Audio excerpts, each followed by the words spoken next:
Edition, over the hill, Grahamstown, Baintown, from everywhere they're coming. They're the people's choice, the Saxon superstars.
Hello? Who's in the morning? Bruce!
Has the PLP received any funding where the campaign finances or any sort of monies from FTX? Not to my knowledge. Okay, and what about cabinet ministers? Are they holding any digital wallet portfolios, anything connected to FTX? I do not know that. In fact, I'm agnostic to it. I don't hold any wallet, and I'm not aware of any of my cabinets. And when pressed as to whether government invested in the now defunct company, he gave a very quick and assertive No. But what about other suggestions that high-ranking PLP officials have been seen traveling internationally alongside FTX bigwigs? Like this shot of senior government advisor Jerome Fitzgerald seen in Chicago with the company's president. I know in Chicago, they opened an office. They invited me to speak to the opening. I was unable to do so.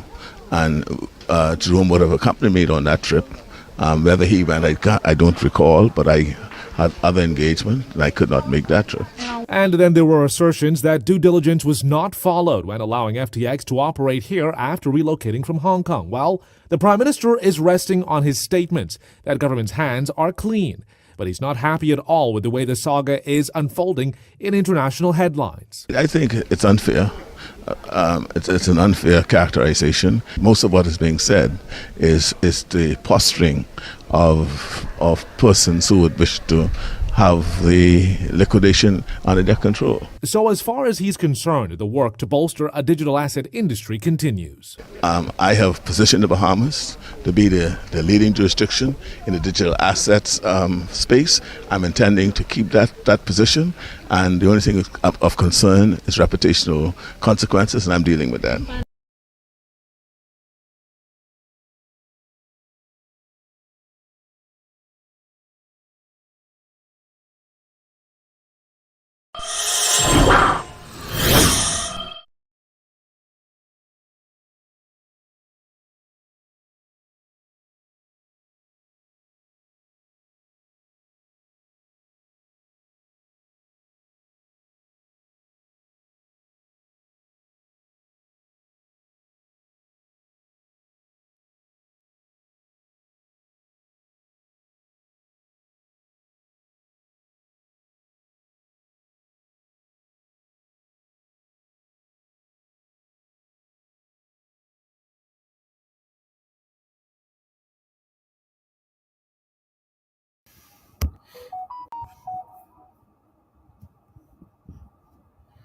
Good afternoon, ladies and gentlemen. We are live. We're broadcasting live, and thank you to all of my producers out there from around the world. We appreciate you letting us know that we had no audio when we got started. Thank you so much. Ladies and gentlemen, my name is Lincoln Bain, and we are broadcasting live from around the world. I'm the leader of the Coalition of Independence. We're broadcasting live on Facebook, on YouTube, on LinkedIn, on Twitter, and on many other networks out there all over the world. You can tune in. And I know that many of you are tuned in to discuss what happened today and yesterday and what that exactly means. And we're going to bring you the real knowledge of what's going on. Ladies and gentlemen, today I watched the Congress interrogation of the new CEO of FTX. And in watching that, I was embarrassed to be a Bahamian. And there's some clips from that our local media did not play for you. In those clips, at that hearing, it is clear and apparent that the Bahamas' reputation has been shattered, that the Bahamas is being accused of some things.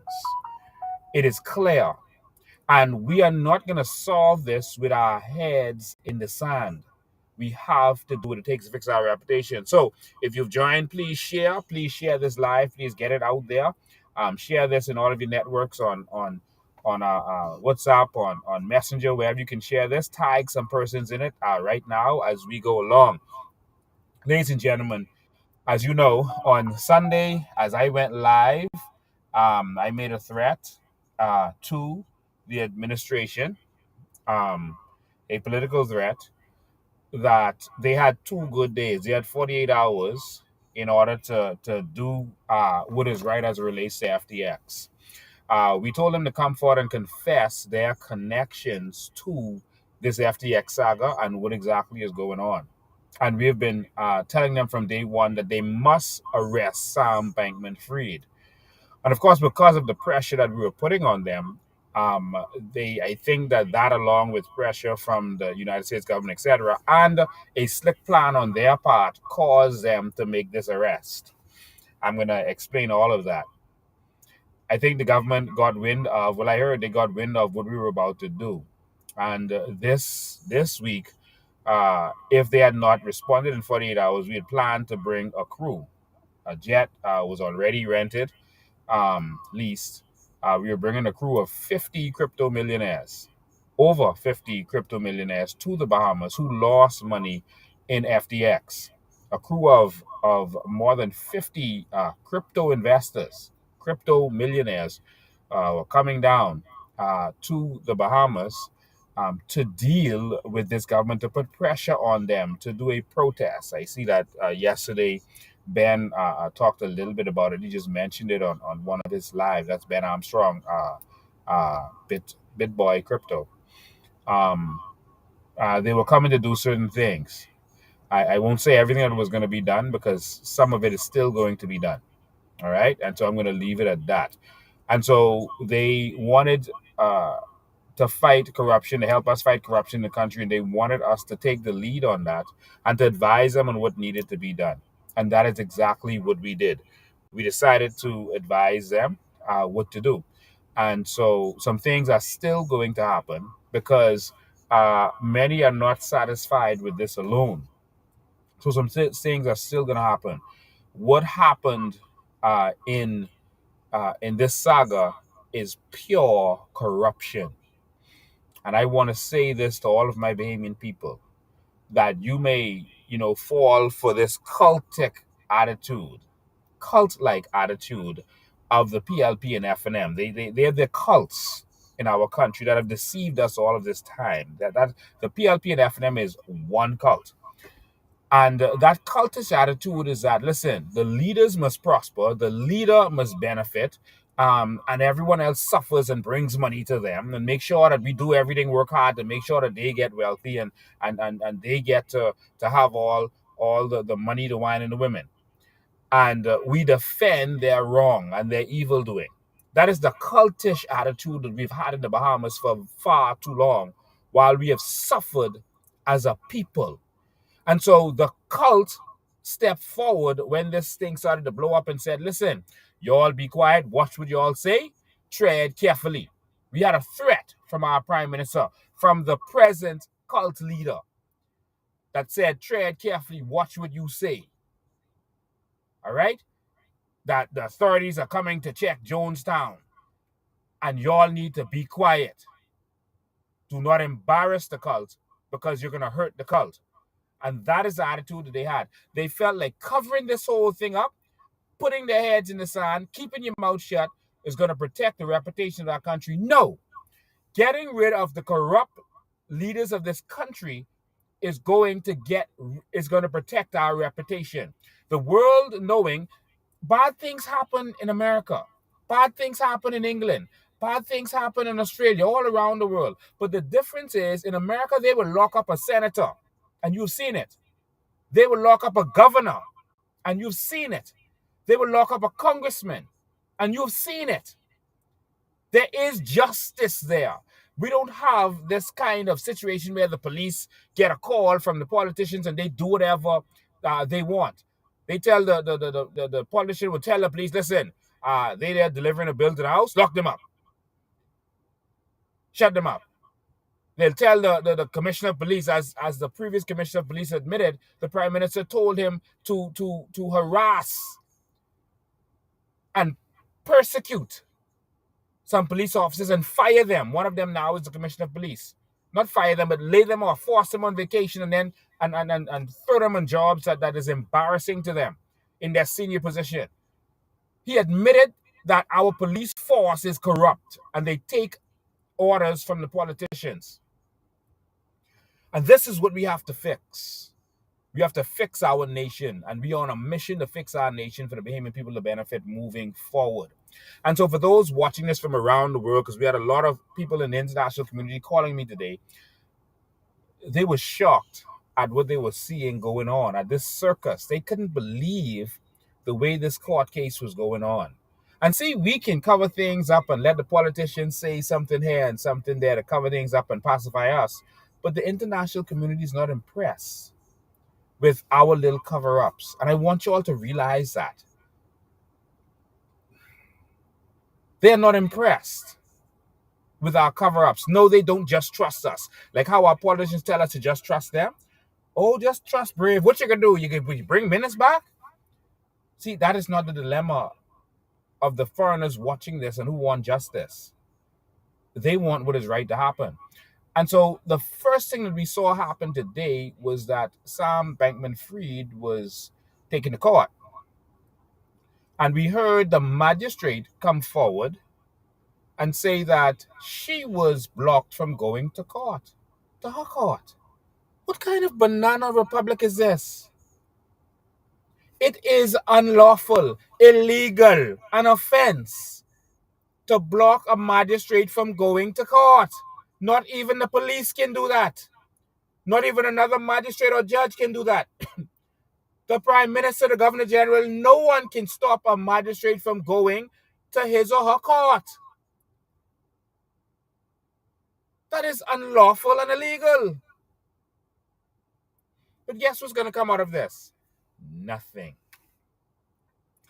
So also the prosecutor said that he was prevented from going to the court.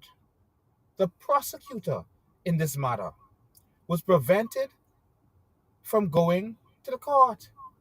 He was delayed. What kind of banana republic is this? The media was blocked from having access to the court. The court is a public place for a reason. It is a part of democracy for the court to be a public place and for the media to always have access for the court, except in extreme circumstances. Extremes. And this is not one of them. And the media was pushed around. But what I saw was that when persons with light colored skin, with white skin, they would just walk right past the police and they would get to walk past. And I saw Theo Seeley questioning that.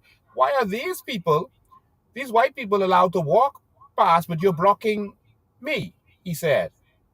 I probably need to say I'm with them. This is the same banana republic nonsense that we keep going through in this country. I was embarrassed by the calls and the texts I was getting. Like, what's going on in your country? Like, what are they doing?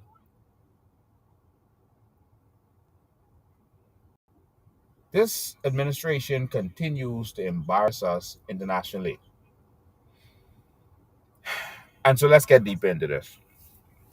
Sam Bankman-Fried had a trial that started, stopped. I'm sure you all have seen the reports now. I don't want to have to go back into all of that.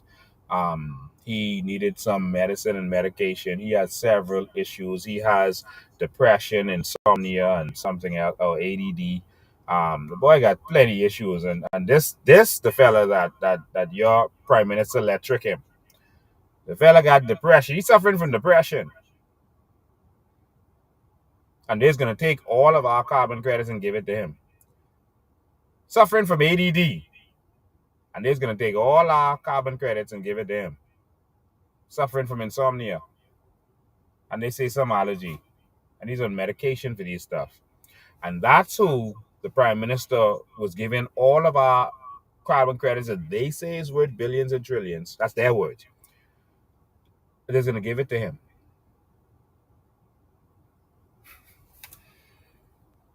Lord, Lord, Lord. Y'all share this yet? And so he has all these problems, so that caused a delay in court. You have one patch you have to take, and you have to take his shirt off to do it, and all kind of nonsense. His parents was allowed to be in court, and there's nothing wrong with that. But his parents seem to be tangled up, and their names were called in Congress today. And I'm going to get to that in a minute. I'm going to play you some clips from Congress, so you can see what Congress is investigating, what they are looking at, and what's really happening, and how they really feel. We in trouble. So, Sam Bankman-Fried eventually, his lawyers was arguing about whether he should get bail, and they were arguing that he's a resident. Did you all know that? We was never told that until now.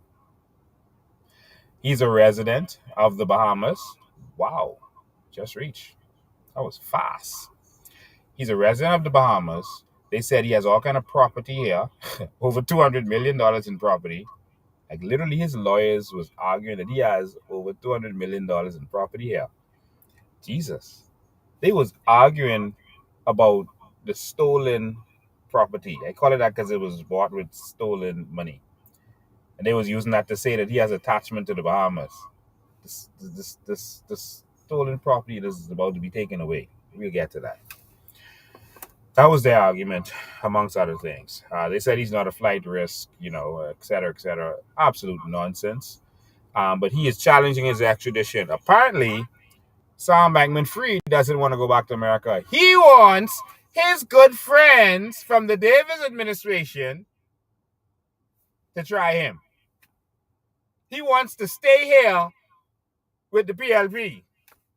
Sam Bankman-Fried, Sam Bankman-Fried, who is an American, doesn't want to go back to America to be tried. He wants the Bahamian government to try him. Now, he did an interview the other day on Sunday where with Jerome Sawyer, and the interview was embarrassing. I mean, Jerome Sawyer is very good. He's very good at what he does. He's been doing this for a very long time. But that seemed to be a garbage interview. It was a waste of time. The same questions that they heard other people ask already. They asked Sam, a question, about solicitation or whatever, and he said he does not think, or he doesn't. I don't remember how he worded it, but it was like not a definite answer. And basically, he was saying that he don't remember ever being asked for anything. Like no politician solicited anything from him. That's because they never have to solicit anything from him. He just gives to them. He just volunteers. He pays them off. Like the gangster come to town. He pays off politician. You don't have to solicit nothing from him. But he never said that he did not give our politicians anything. And that's how I know for certain, in my mind, that he paid these politicians off. He said no one asked him for nothing. Get it? But he never said he didn't give them. You get it? You heard the prime minister saying that he don't know about none of them getting anything. And then in an interview right after they played his clip, they played another one of his cabinet ministers saying that we got some laptops. So that showed that Philip Brave Davis lied. He was talking all these big words, and I want you to stop being impressed with these big words. Notice what he said. He said he is agnostic to the fact that any of their politicians, cabinet ministers, got anything. He's agnostic to the fact. Agnostic.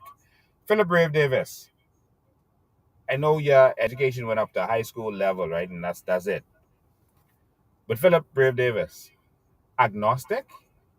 That's a religious word. That's not the right word you use there. But you, just like Perry Christie, like to use these big words that people aren't going to look up and people aren't going to check. And most people don't know. It just sounds good. Like, boy, he intelligent. You got a word he used, agnostic. He is agnostic to whether they got any money or not. Agnostic? Agnostic? Did you all hear him say that word? And this is what all these fellas do with their coat suit on, making you all impressed with their little words or big words to make you all think that they're smart. Let's try something. Define agnostic. Here's the definition of agnostic. A person who believes that nothing is known or can be known of the existence or nature of God or of anything beyond material phenomena. A person who claims neither faith nor disbelief in God. Agnostic. Brave. You're agnostic? That means you don't believe or disbelieve in God. You don't know or don't know anything about religion. You're agnostic? That's the word you use? Bahamas, you all wake up here. These fellas are not as intelligent as you think. And it is proof by the fact that little 30-year-old fella with ADD who in depression and can't sleep could trick them. He doesn't have to be smart to trick them. They just have to be corrupt. It's easy to deceive someone who's greedy. Just pay them and they'll close their eyes to anything.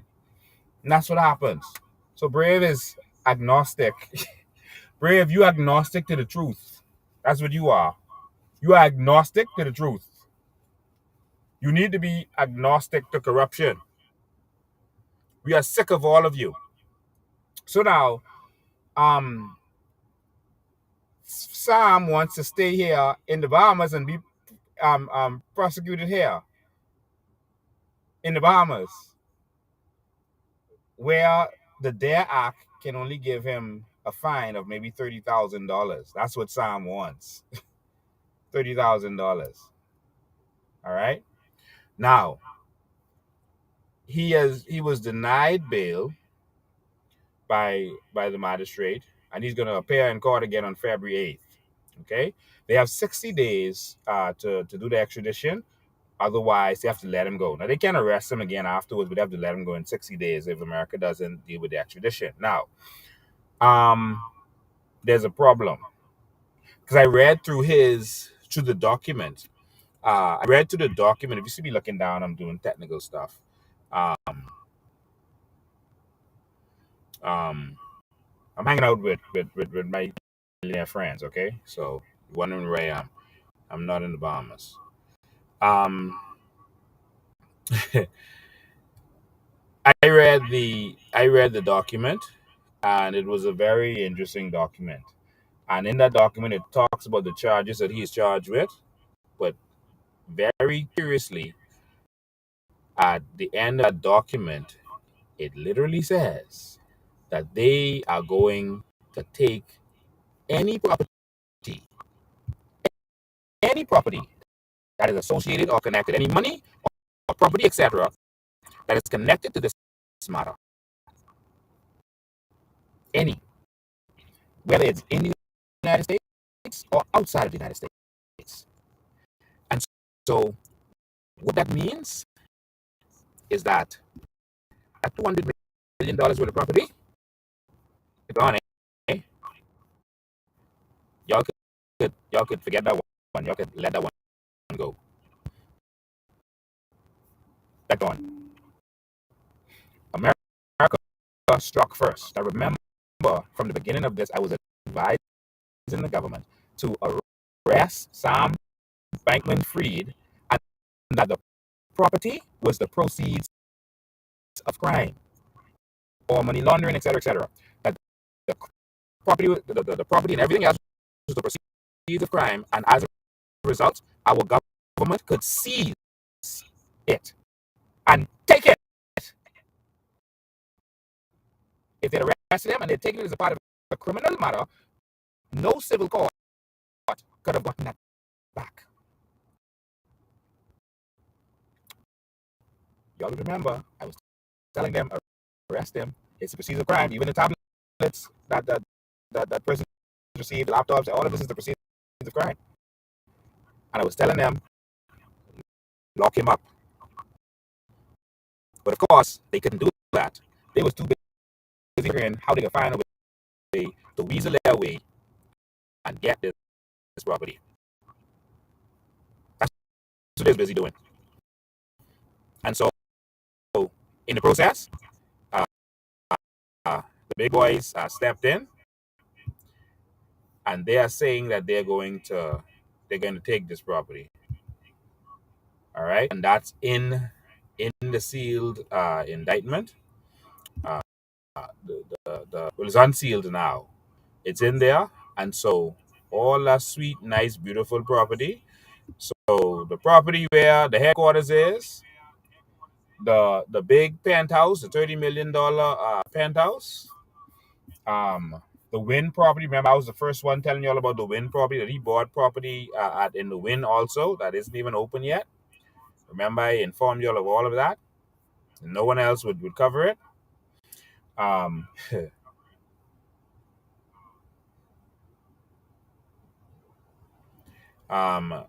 let me show you all what they said about this. All right, let me show you all what this.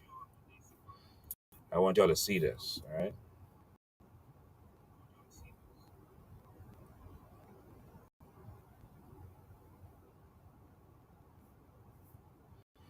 I'm gonna actually show you all what it says.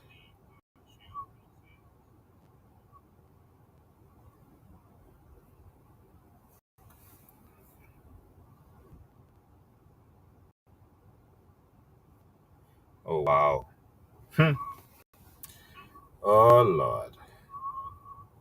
This, ladies and gentlemen, is going to change the Bahamas forever. And on top of that, they are preparing a new and different type of blacklist for the Bahamas because of the same matter. Look where Brave has brought us. uh, they have brought us back to the dark ages. All right, so let me see if I can pull this up for y'all. Jesus Lord. All right, so we can share this with y'all. Okay, let me just share the screen with y'all. Let me just share the screen. Um, yeah, let me go right here. Ladies and gentlemen, I want y'all to see this document. Okay, there you go. You can see it here. All right. So this document, as a result of this document, this page 12 of the document, this is the sealed indictment. So this is the sealed indictment. United States versus the unsealed versus Sam Bankman-Fried. So let me scroll back down. And let me tell you something. The government didn't lock him up just because of this. They were being crafty. I could play some clips to y'all in a minute to cause y'all to see exactly what's going on. Let me go back to page 12. Where's page 12? This is here? Where's page 12? Okay, let's get to page 12. Here we go. I want y'all to see this because let's talk about all the crimes and all that was committed, but boy, forfeiture allegations. All right. So As a result of committing the offenses alleged in counts 1, 2, 3, 4 of this indictment, Samuel Bankman Fried, the defendant, shall forfeit to the United States, pursuant to Title 18 under Section Code so and so and so, any and all property, real, that meaning like real estate, real and personal, that constitute or is derived from proceeds traceable to the commission of the said offenses, including but not limited to a sum of money in United States currency representing the amount of proceeds traceable to the commission of said offenses. 22. As a result of committing the offense alleged in count 7 of this indictment, Samuel Bankman Fried, aka SBF, the defendant shall forfeit to the United States pursuant to Title 18, United States Code, any and all property, real and personal, involved in the said offense, or any property traceable to such property, including but not limited to the sum of money in United States currency representing the sum of property involved in said offense. Now, this 23, the important one. Watch this. If any of the above described forfeitable property as a result of any act or omission of the defendant, A, cannot be located upon the exercise of due diligence. I mean, they look for it and it's hard to find, they can't find it, they don't know where it is. Or B, has been transferred or sold to or deposited with a third person. C, has been placed beyond the jurisdiction of the court, has been substantially, I mean, outside of the country, jurisdiction of the court, has been substantially diminished in value, or has been commingled with other property which cannot be subdivided without difficulty. It is the intent of the United States, pursuant to Title 21, etc., of this code, to seek forfeiture of any other property of the defendant up to the value of the above forfeitable property. All right? And so they come in for everything. All right? They come in for everything. This is the full indictment here, and they're going to get it, or they're going to get the value of it. All right? So they're coming for it all. So, ladies and gentlemen, I advise this government to do what was right and to arrest Sam Bankman Fried. Of course, because they are so commingled. Someone says they can't take Bahamian land.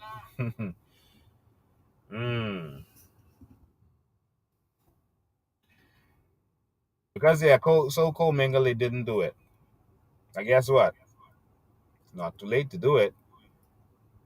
But the reason they can't do it is because so much of their PLPs are tangled up.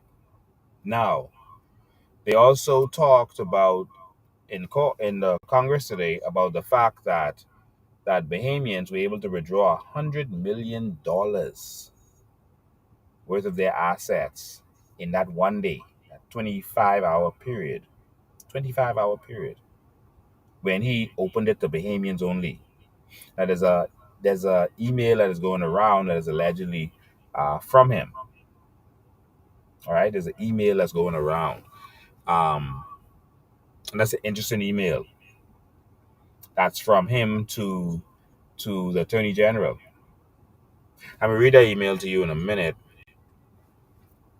But why did you let Bahamians take out $100 million? And who's these Bahamians with $100 million worth? The authorities in the United States are looking into that. I can tell you. They want to know who these people are. Now, I want you to see these two videos because this is a part of what happened in Congress today. And I saw a news organization covered a piece of this. They showed what Ms. Waters had to say, and they showed some of what the President CEO had to say, but they didn't show this. And this is what I want you to see. 5 minutes. Sit down. Watch this.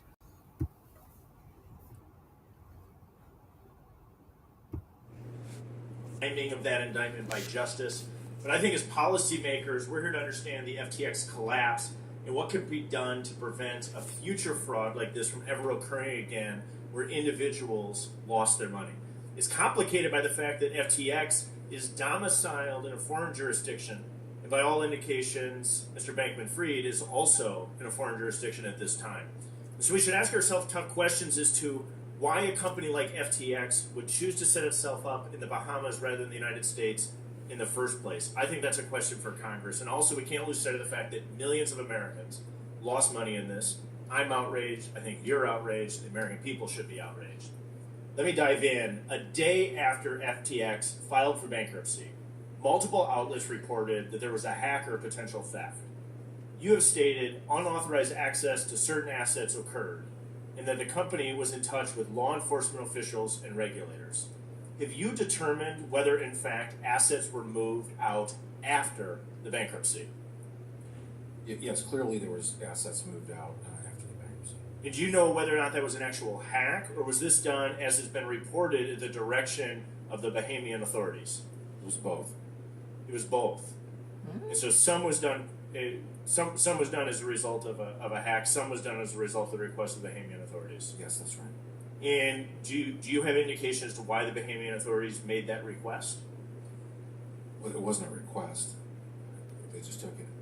The Bahamian authorities took the funds that were at FTX through their own action. Did y'all hear what the man just said?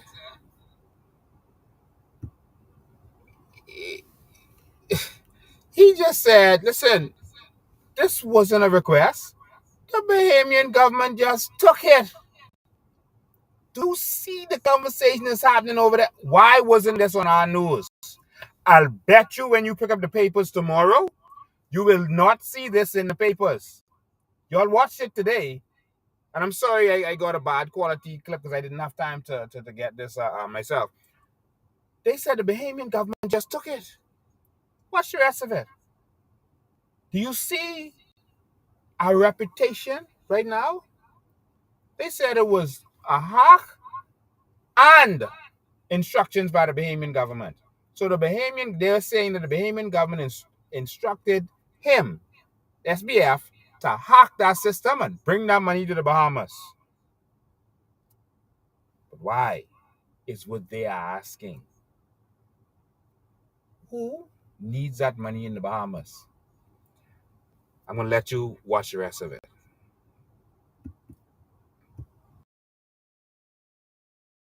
Was no action required by FTX employees? Maybe you could provide just a little color. They were aided by the ex-employees, yes. They were aided by former employees. Yeah, Wang and Mr. Of a hack. Some was done as a result of the request of the Bahamian authorities. Yes, that's right. And do you have indication as to why the Bahamian authorities made that request? Well, it wasn't a request. They just took it. The Bahamian authorities took the funds that were at FTX through their own action. Was no action required by FTX employees? Maybe you could provide just a little color. They were aided by the ex-employees, yes. They were aided by former employees of FTX. Yes, Mr. Wang and Mr. Is it in the eyes of the Bahamian authorities did this to protect clients and creditors? What was the do you have insight into the motivation behind this action? Unlike the Chapter 11 process, there's no transparency in the process in the Bahamians, and we've repeatedly asked them for clarity about what they've been doing. We've been shut down on that. So from you've requested insight as to why this was done from the Bahamian authorities. And the Bahamian authorities, their reply to you was that they did not reply, or they replied and it was unsatisfactory.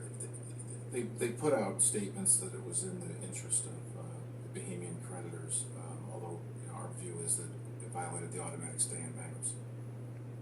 And so you have questions that still remain unanswered by the Bahamian authorities that would shed additional light into your investigation if that information was provided? Yes. Do you believe that at that time Mr. Bankman-Fried was attempting to undermine Chapter 11 cases by expanding the scope, by moving assets to accounts under the control of the Bahamian authorities? It appears so. So it appears that he may be working to undermine the scope of federal bankruptcy, U.S. federal bankruptcy law. That's what it appears. Yes. And so then do you still believe that the Chapter 15 case should be consolidated in the Delaware Bankruptcy Court? No, I do not.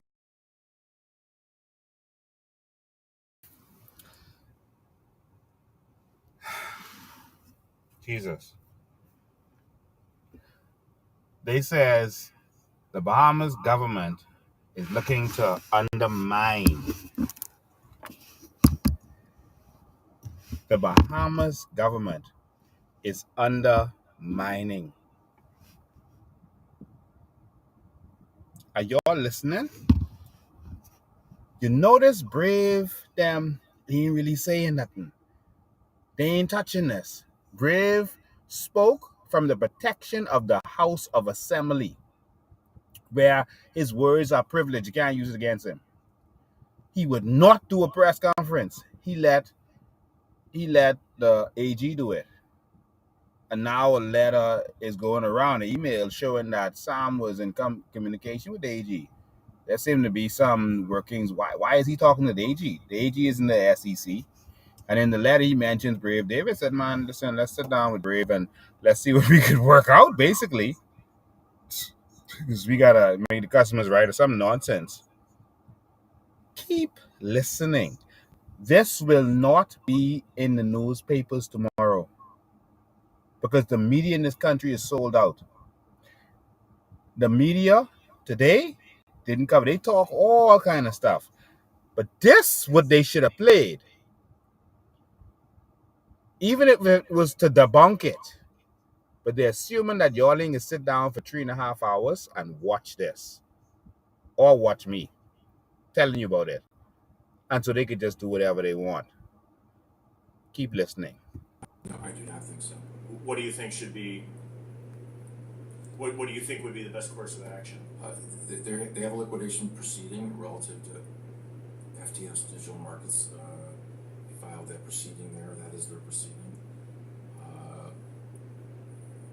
We think the Chapter 11 process is the only open, transparent process that gives visibility to customers of what happened and when they're going to get their money and how they're going to get their money.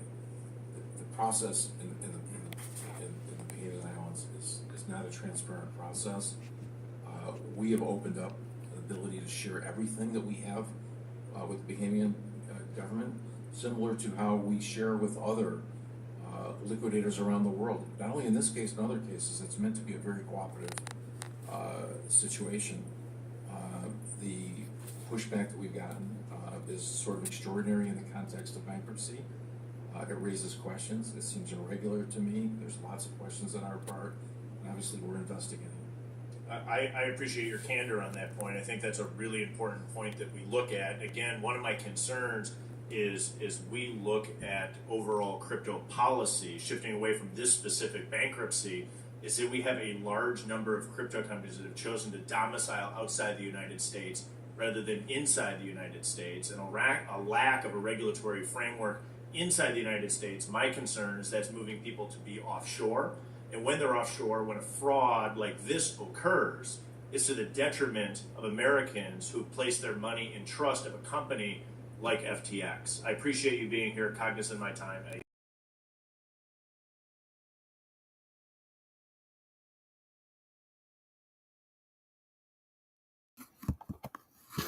Do I need to explain what you just heard? Do I need to explain what you just heard? I don't think I do. Because the new Bahamian, we're on the level. We're on another level. If this scandal doesn't break the Progressive Liberal Party and the F&M's chokehold on this country and end the corruption that we have, call for an early election, and Bahamians don't deserve anything in the future. We deserve to lose this country because we ain't serious. There's another one. I want you to hear it. So you heard that. There's no transparency. They're shocked at the way the Bahamian government is behaving. They're shocked at the way the Bahamian government is acting like they have something to hide, like they're the ones interfering. You heard them. That the Bahamian government is undermining what is going on. That there seems to be some hiding and ducking and dodging going on. This is what they're saying in Congress. And I can tell you that I'm talking to international people, persons not only in the United States but in other nations, and they are not seeing this the way the PLP and our compromised media is selling this to the Bahamian people. Oh, this is just another company would close down. No, it's not. There's commingling. All of the properties the transactions was by Allison Maynard. Allison Maynard, a law firm, wasn't just a law firm. They also had shares in the companies. The government came out and said, "Oh, there's only one company regulated." It's like, don't look at all these other companies because that's where we hiding the money is being hidden through the properties. The fact that they kept saying, "Oh, only one company is regulated," it makes the international community suspicious. Like, hold on.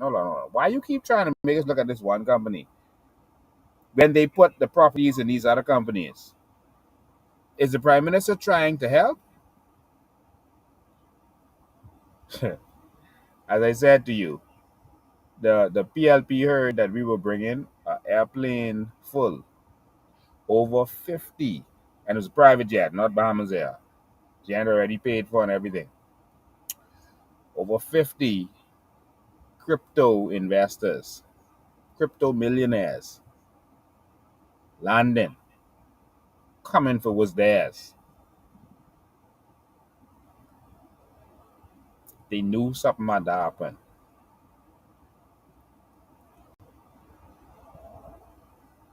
They had a little secret meeting and they said, "Well, we can't let Lincoln them pull that off."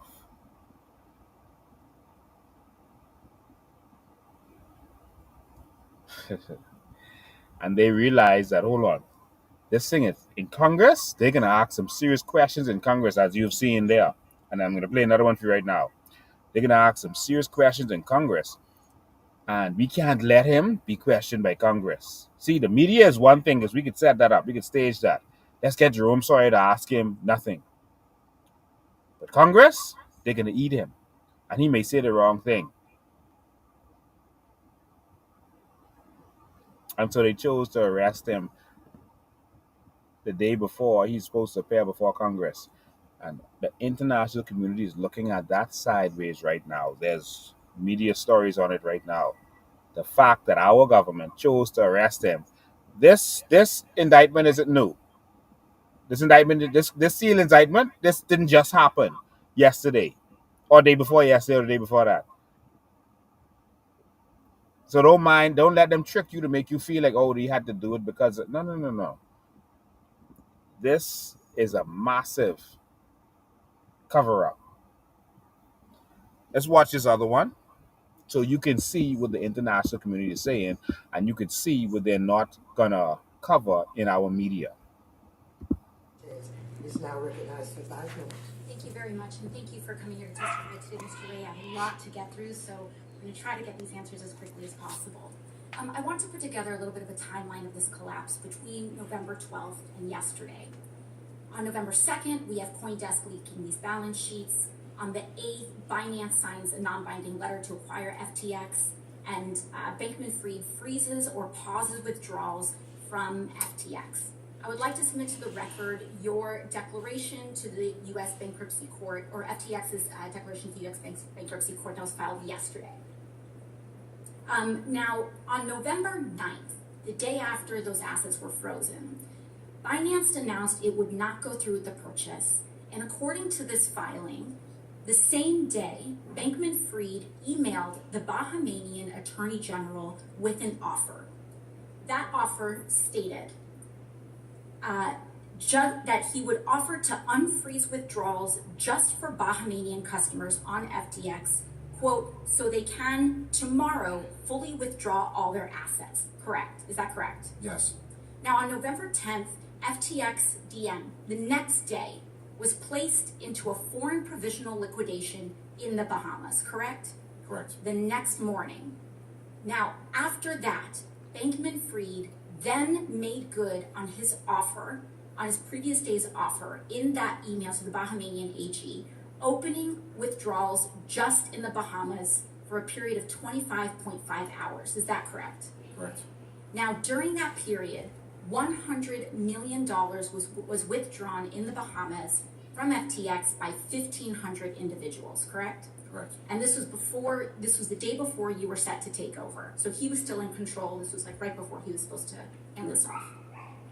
Now, I think what we have here is that, rather afterwards, on November 12th, we have what Congressman Dean was just asking about with this additional minting, these questions around this additional minting. And then on November 16th, the Bahamian appointed joint provisional liquidators did something very interesting. They came here to the United States Bankruptcy Court and sought an entry to recognize the Bahamian liquidation as the main foreign proceeding.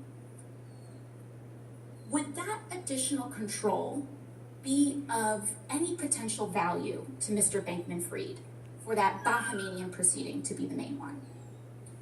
Well, clearly, there seemed to be an effort by the Gaming Commission to get control of the bankruptcy process, and I think that was evident by their filing, which, by the way, was made up in New York, not Delaware. Oh, thank you. Thank you for that correction.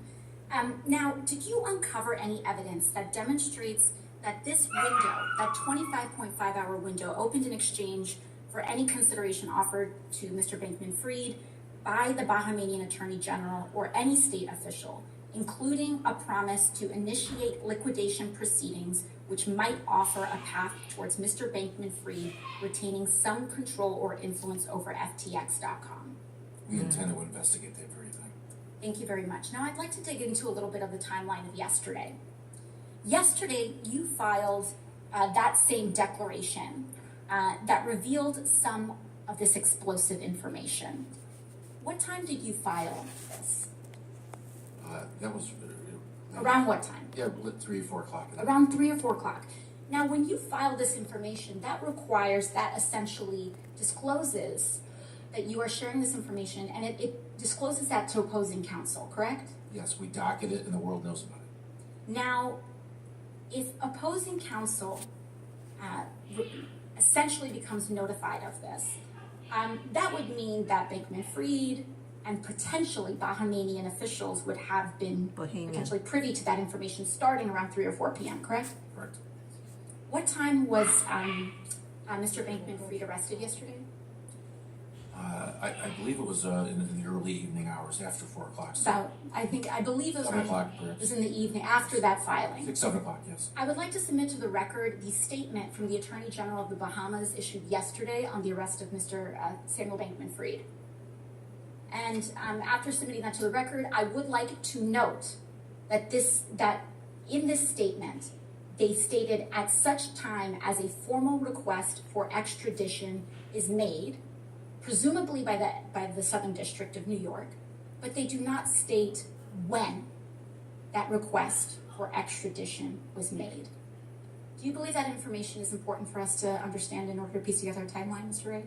Yes, sir. I certainly don't have that full timeline, and that's something that we look forward to learning. Thank you very much.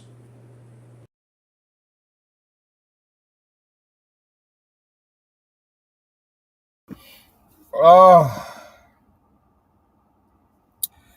they talked about the communications with the attorney between the attorney general and well, Anderson Maynard and all these people in the letter. This is the email here. All right, and so if you look closely, I know it's a little small, but if you watch this on your TV, you can see it. If you're on your phone, just turn your phone sideways, and that's how we do it, so you can see all of the comments from everywhere. So here you can see it says to Ryan Pinder. It's from Sam Bankman-Fried, And this is November 10th, 2022, 10 a.m. And it says, from Sam Bankman-Fried to Ryan Pinder, Joe Bankman, Can's son, Ryan Salome, Constance, and they have their email, so they redacted it. Constance at whatever. Crowley at whatever. Allison is Allison Maynard Gibson. All right. So, conversations. All right. Conversations. And so this is the email as alleged to be between him and them. So he's having conversation with Ryan. Like, who has access to the attorney general like that? Why would he have access to the attorney general? To be sending emails to the attorney generals, the attorney general. Shouldn't he be trying to talk to the SEC if he wants to do something like this? Why is he talking directly to Ryan Pinder? And you see, what I want you all to understand, and it's important for you all to understand this. While y'all think that they are focusing on Sam Bankman-Fried, the international community is focused on the Bahamian government. Our actions. Yeah, and I took that on too. Because that's us. They're making all us look bad. Y'all think that the focus is just Sam Bankman-Fried. Do you hear the questioning? They focus on the Bahamian government. Y'all awake yet? This ain't making our news. I sure the whole Bahamian media watch this today. None of them played what I'm playing for you right now.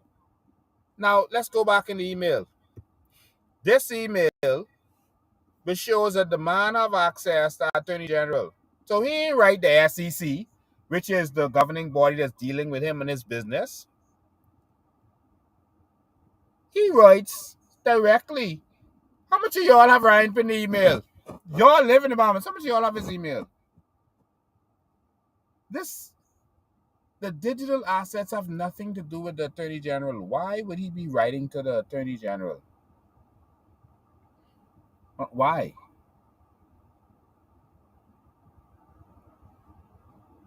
Let's keep going. That means you have access to politicians.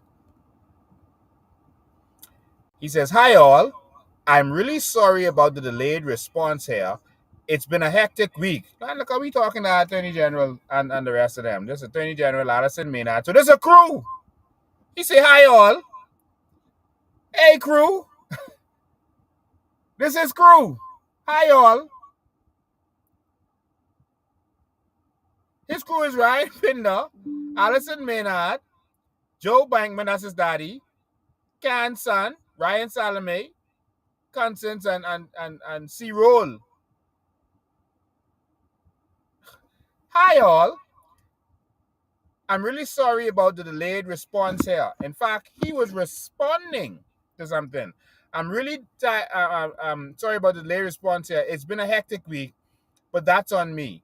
That's on me. Myself and Joe, that's his daddy. And I heard his daddy was in the court today, not locked up.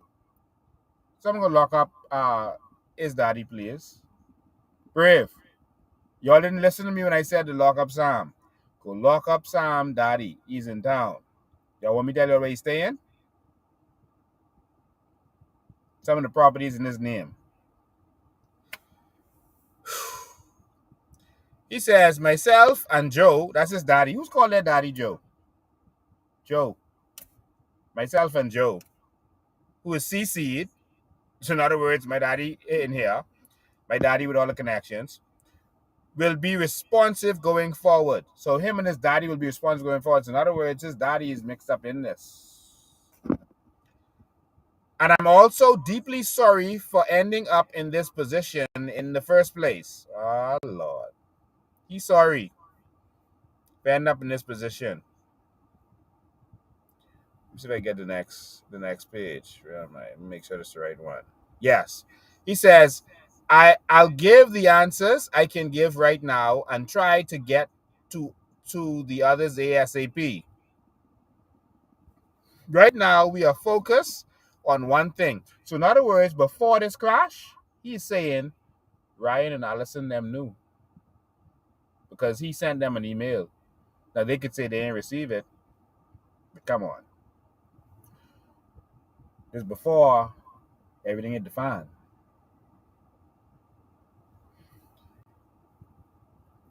He says, right now, we are focused on one thing, making customers whole. We are focused exclusively on doing that this week. We are ceasing all non-essential operations beyond that. So he doesn't know they was ceasing all non-essential operations. He said, I am doing everything I can to try to do right by our customers. Number two, he says, I have not briefed the Securities Commission. Oh, he didn't talk to Securities Commission. So the body that is his licensing body that he should be communicating with, that he should be talking to, he didn't talk to them. He talking to Ryan and Allison. You get it? Someone please tell me y'all get it. He say, I haven't talked to the Securities Commission. I would be more than happy to have a phone call with you, this Ryan Pinder, the PM. Sorry, for those international watching this, Ryan Pinder is the Attorney General. So he said, I would be more than happy to have a phone call with you, meaning the Attorney General Ryan Pinder, the PM, and the Securities Commission of Bahamas in the next few days to give a thorough overview of the situation. So listen, this dude making plans to talk to y'all Prime Minister, and y'all can't get to see the Prime Minister. I'll talk to him in a couple of days. Yeah, everything is falling apart, but you know what? I'm busy right now. I'm sipping sipping on some scissor on the beach, and I'll talk to you. I'll talk to you and the Prime Minister in a couple of days. Huh? And he said I'll give you a overview of the situation. So this fella talking to our people. He says, I am cautiously optimistic that we will be able to survive the turmoil and have enough liquidity for all customer withdrawals. And this is my sole focus this week. So he's cautiously optimistic that they'll survive this turmoil. You know how he described it? Turmoil. Now remember, he's responding to Ryan Pinder. This is a late response. So does this mean that Ryan Pinder knew about the turmoil?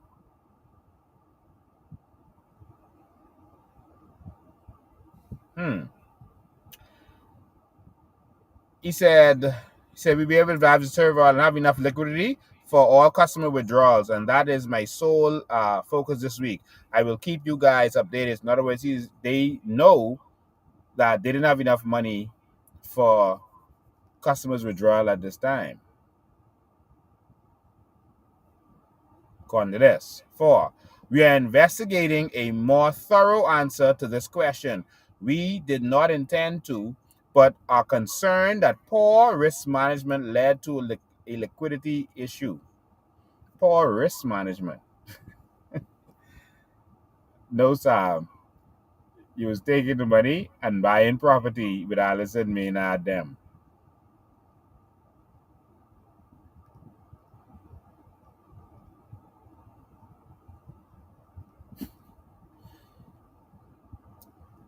And Allison CC'd in this, and she'd know that.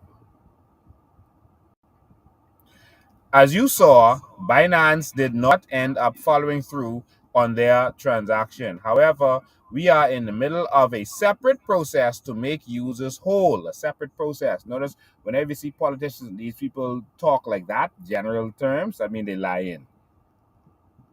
All right, a separate process. What process? What are you talking about? To make users whole.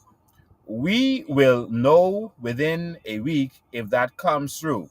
So far, we have strong indications of interest that would be more than enough to cover all liquidity needs. We are working on confirming those.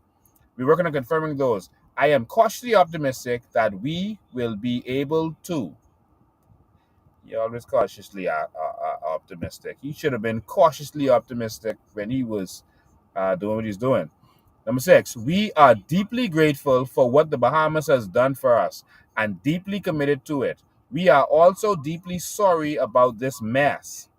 As a part of this, we have segregated funds for all Bahamian customers on FTX.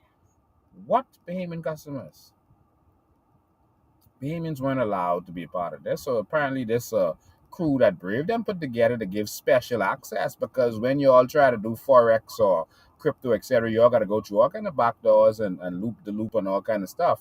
So who are these special Bahamians who had access to this? This sound like Allison and Brave them crew. This sound like the PLP crew. They've segregated funds for all Bahamian customers on FTX and would be more than happy to open up withdrawals for all Bahamian customers on FTX, so that they can tomorrow fully withdraw all of their assets, making them fully whole. Wow. It's your call whether you want us to do this, but we are more than happy to and would consider it the very least of our duty to the country, and could open it up immediately if you reply saying you want us to. If we don't hear back from you, we are going to go ahead and do it tomorrow.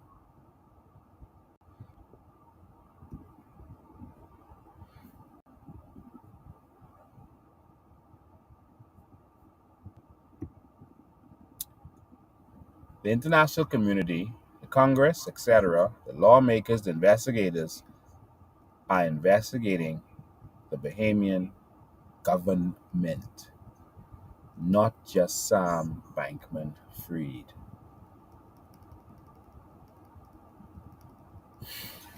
Now, this is my biggest concern with this whole thing. Normally, when they catch high-ranking politicians and stuff like this, especially international ones, they don't prosecute them.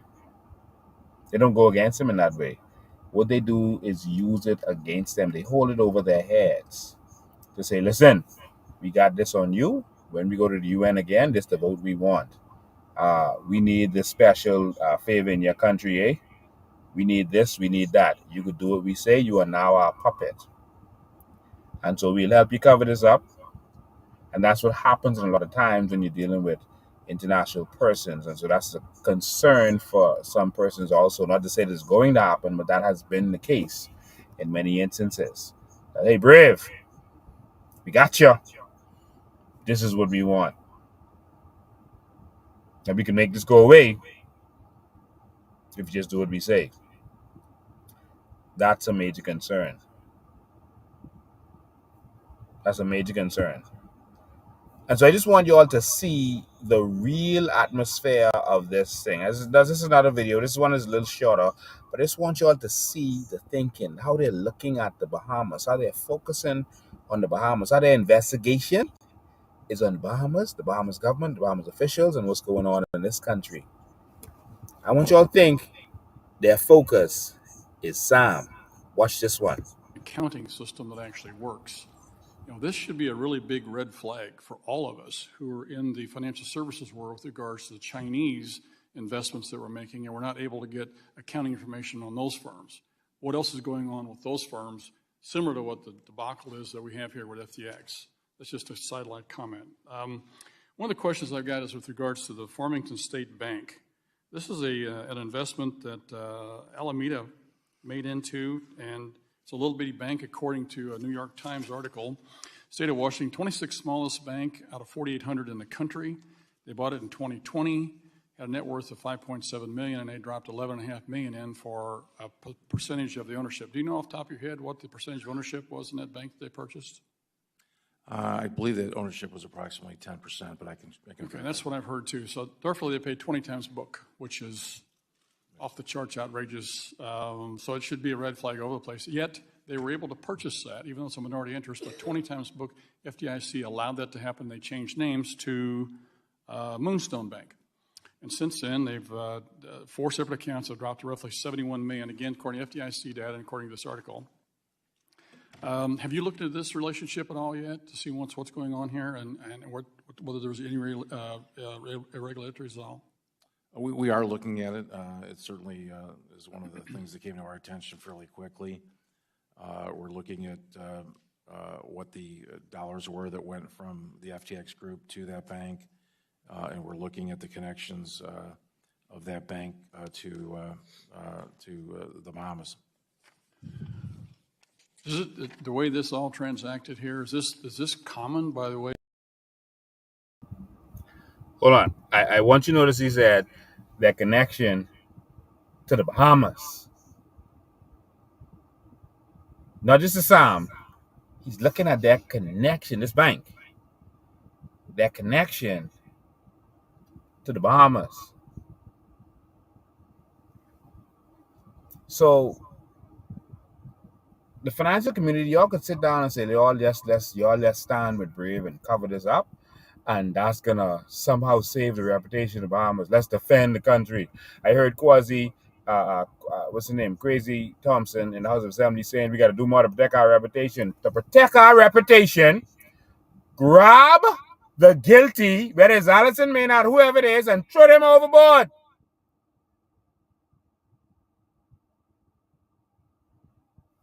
Prosecute them, and then that will help our reputation. Not covering up for them. Quasi Thompson, Michael Pintard. The government and the opposition is working together on this. Don't mind them asking questions. They're not doing what we are doing. They have access to everything I'm telling you, and they're the PAC. Michael Pintard right now, as the leader of the PAC, can call a select committee to find out everything that is going on as relates to the government's possible connection to FTX. Michael Pintard and the Free National Movement can do that right now. They are the Public Accounts Committee. They can find out if any of our money been involved with it, if anything untoward been going on. And in fact, they can also call for a commission of inquiry right now. Pintard didn't mean to do that. Worst case scenario, they might come and say, because they heard me say this, oh, we're calling for a commission of inquiry, but they ain't never push for it. Pinlin had a commission of inquiry when he was the government. The opposition called for a commission of inquiry. In 1984, he was the prime minister. He had to have this commission of inquiry. The UBP had a commission of inquiry while they were in government. And that's how the scandal about Grand Bahama came out of Freeport and how they got paid off to sell out Freeport. And so not because Brave and Power mean there can't be a commission of inquiry. We need a commission of inquiry now. But guess what? Pintard didn't mean to do it. Wasting your time. Let's hear the rest of what this man had to say. Let me just put it back a little bit so y'all could hear what he had to say. Is it the way this all transacted here? Is this common, by the way, that they purchase businesses and dump excessive amounts of money based on the fact they had it, whether it was a good investment or not, in all these different companies? I mean, this looks like a really excessive investment to actually go out and buy a bank to be able to do something with it, stuff it full of money. So I don't know, is there money laundering going on here? Is there some missing dollars? Is somebody stuffing away something in their back pocket to be able to at some point down the road take off with it? Is that what's going on here? I mean, it begs a lot of questions here when you see this kind of activity. Well, there's a lot more questions than there are answers. Certainly it's highly irregular, and it's what's gotten our attention. Well, I thank you for your comments this morning, and it's concerning when you see this sort of lack of accounting and you see somebody dealing in this sort of level of money, and there's lots of different companies where money shifts back and forth, and you wonder, by living offshore in the Bahamas, if there's not some faraway bank account that's being stuffed with money we'll never ever find. I hope you do your job and do it well, Mr. Ray. Thank you for being here this morning.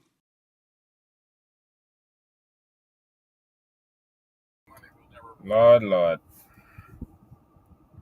So someone says, we don't need a commission of inquiry. I actually agree with you. You're right. I'm just telling you the power that the opposition have.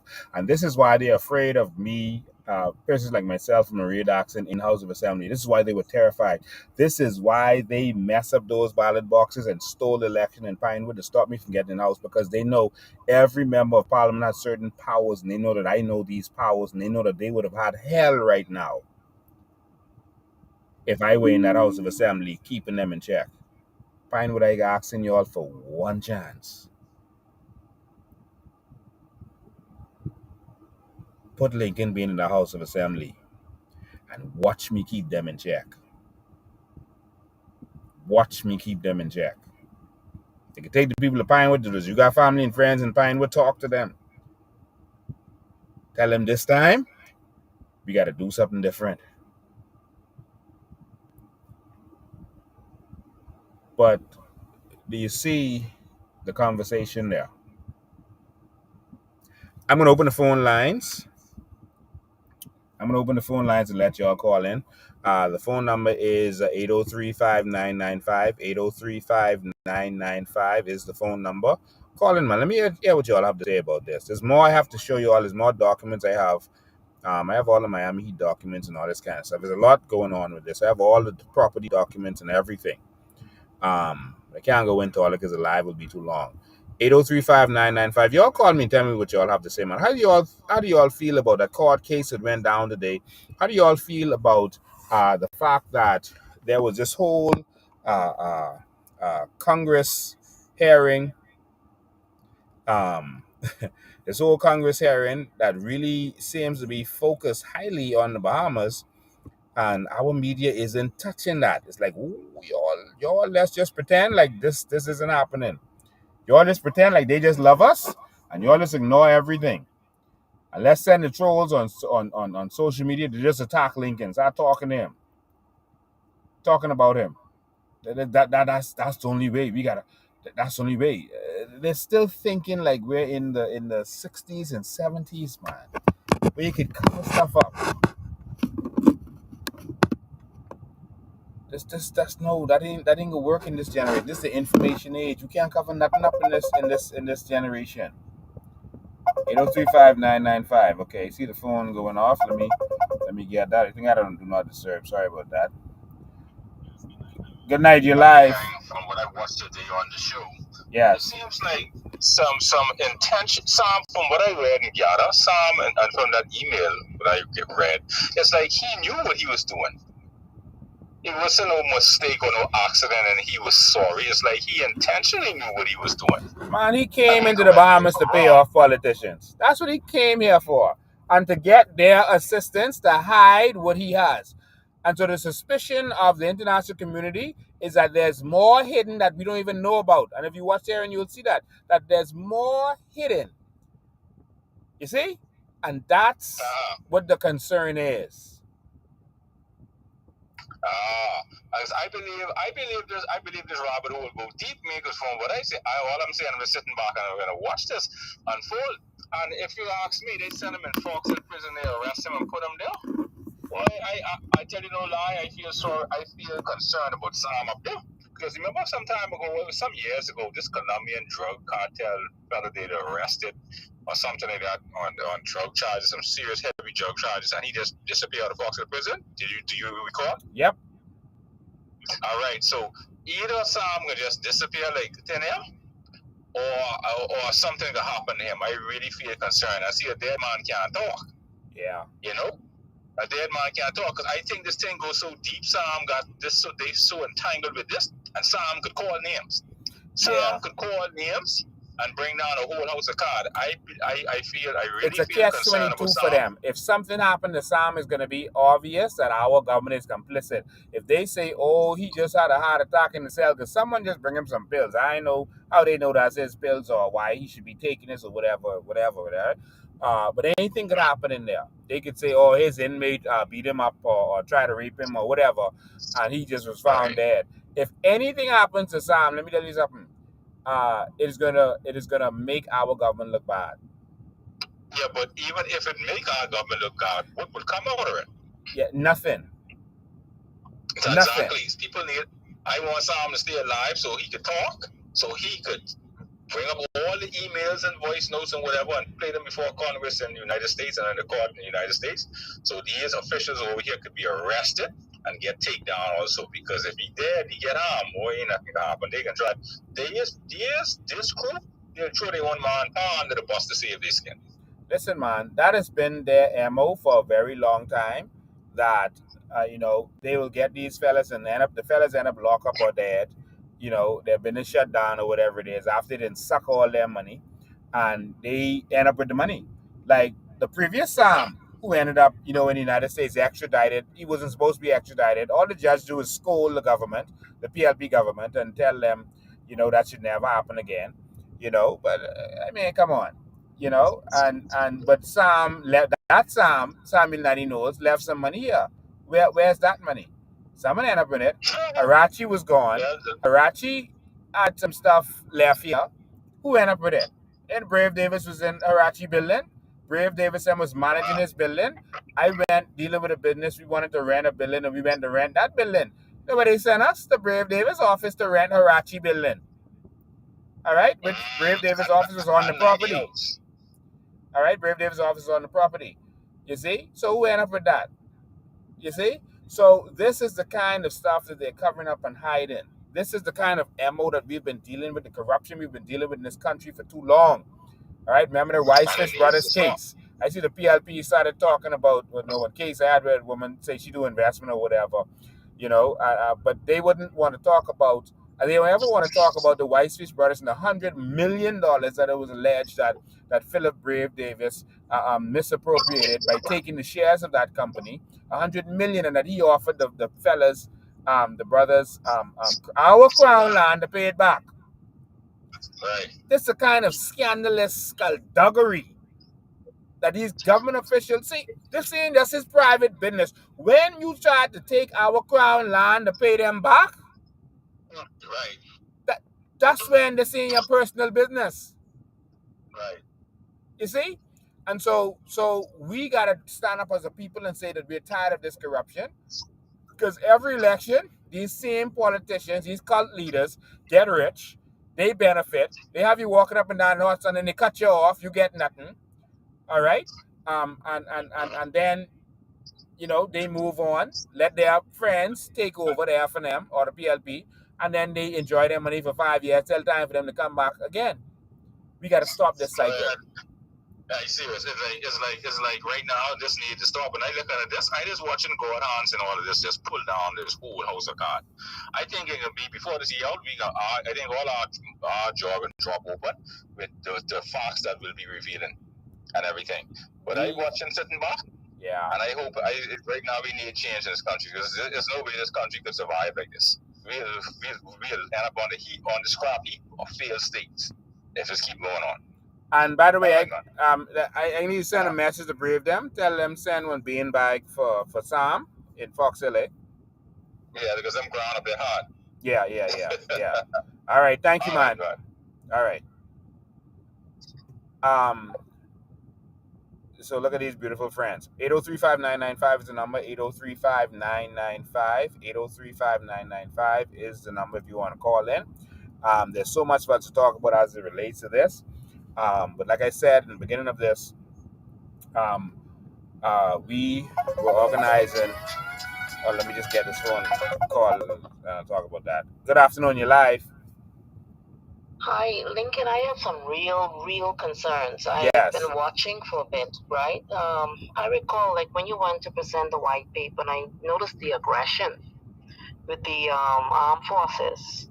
And right after this FTX thing imploded, and then when I watched today, the aggression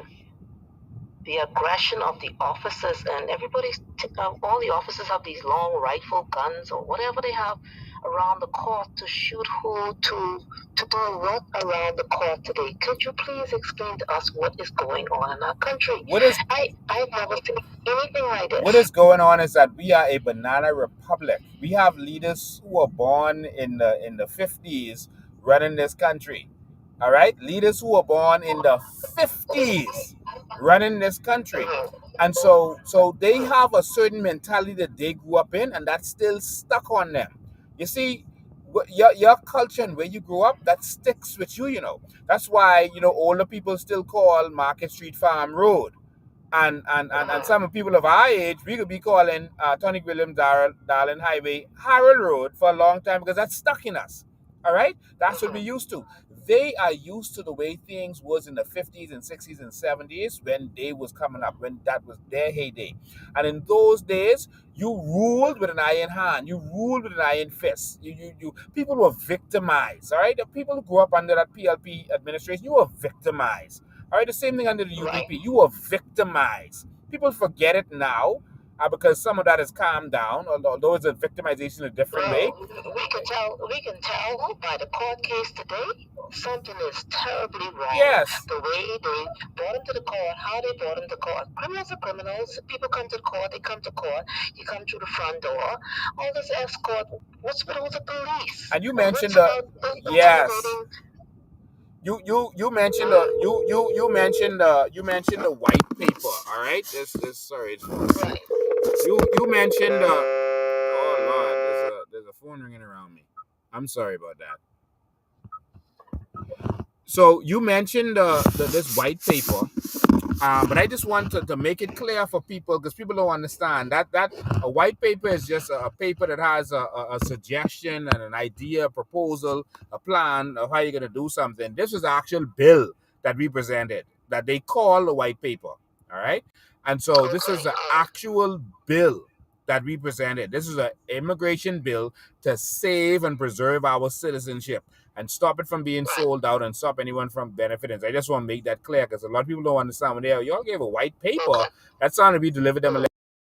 We delivered a bill already drafted, perfectly drafted to the House of Assembly. And you can see the aggression by the police. The police are used as political prostitutes. And the previous commissioner admitted that. He was the first one to actually admit that he was used and made to do things he did not want to do. All right? And so that's what's been going on. And so they use a hard hand towards you. They break the laws. They break the Constitution. They break your constitutional rights in order to keep themselves in power and do whatever it is they want to do. What happened at the magistrate court today should never have happened. They embarrassed us internationally and made us look like a banana republic. They made us look bad. How can you shut down a whole magistrate court for one man who getting a charge before the court? That's one man. Exactly. He's not he's not like Bin Laden or Samuel 90 they didn't shut down the court for him. Who was a real gangster and terrorist. All right, you shutting down the courts with all his guns and stuff for one white collar criminal? Yep. Look like they're going Gestapo on us now. And intentionally waiting until the sun goes down to bring him out. Intentionally waiting until the sun go down. Wow.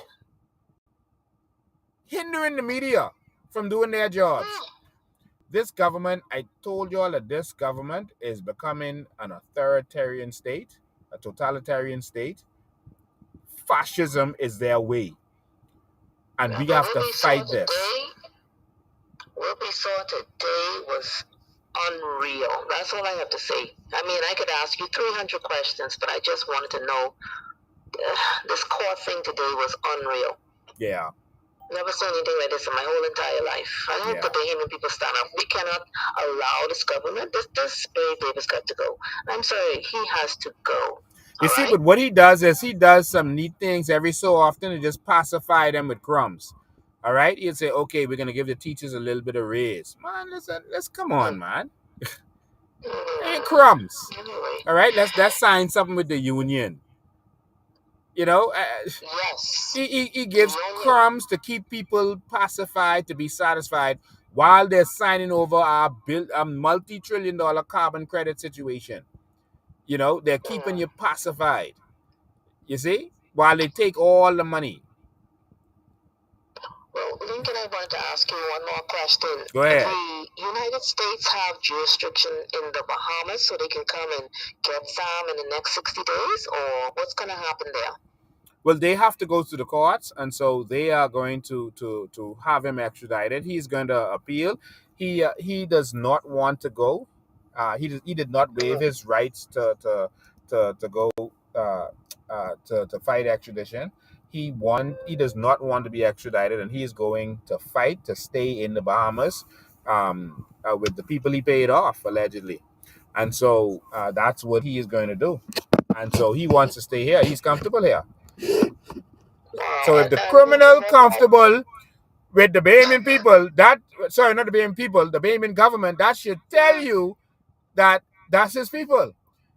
It's like when you have a daughter, right? She reaching of age, but she always will hang out with a particular auntie because she gets slackness by the house.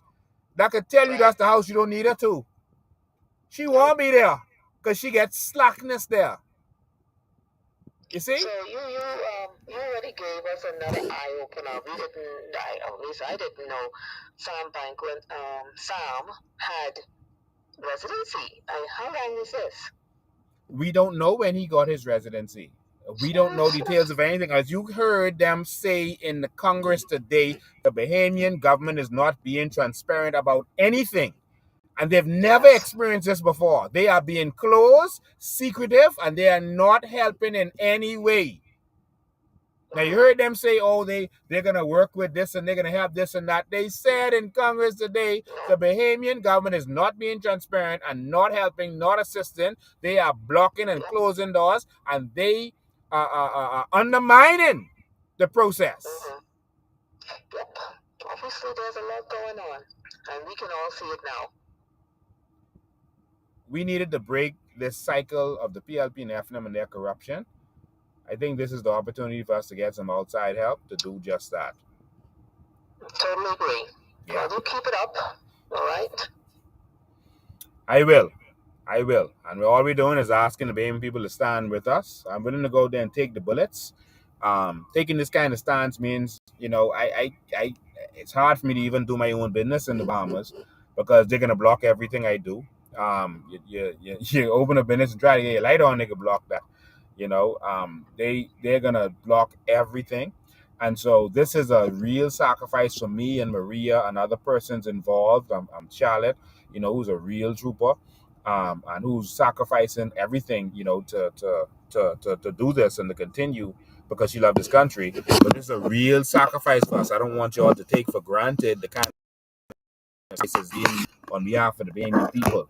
It's a real sacrifice, and all we asking is to stand with us, to help fund the movement, to help us do what we're doing. I just want to end by saying, we'll touch one of y'all, they will touch all of us. And that's what I'm going to say, and I'm going to end it right there. Amen. Thank you. Appreciate your call. And so, yeah, ladies and gentlemen, this is a serious fight against corruption, and this is the last leg. This is the leg before the transformation, and our country is about to be transformed, and this is what we're fighting for, and we're not giving up.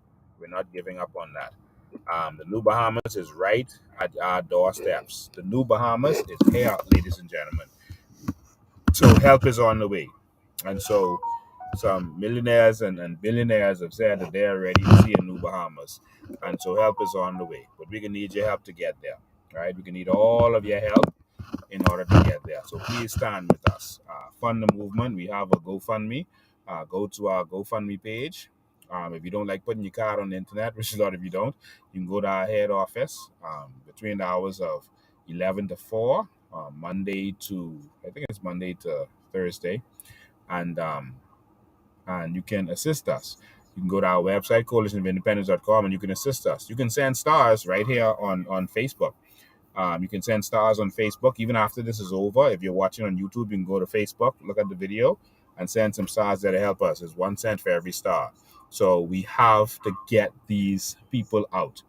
They are being exposed. I am praying right now that they don't even make it to the next 3 years and 9 months. That they will not make it to the next 3 years, 9 months, that they are forced to call an early election, and that they must go. And so we thank all of the international community that is investigating the Bahamas, and hopefully that is how we can get this done. Too much corruption. We're tired of the corruption, and we gotta see change. All right, we gotta see change, and we're going to see change. All right, we're going to see change. So please, we need your help.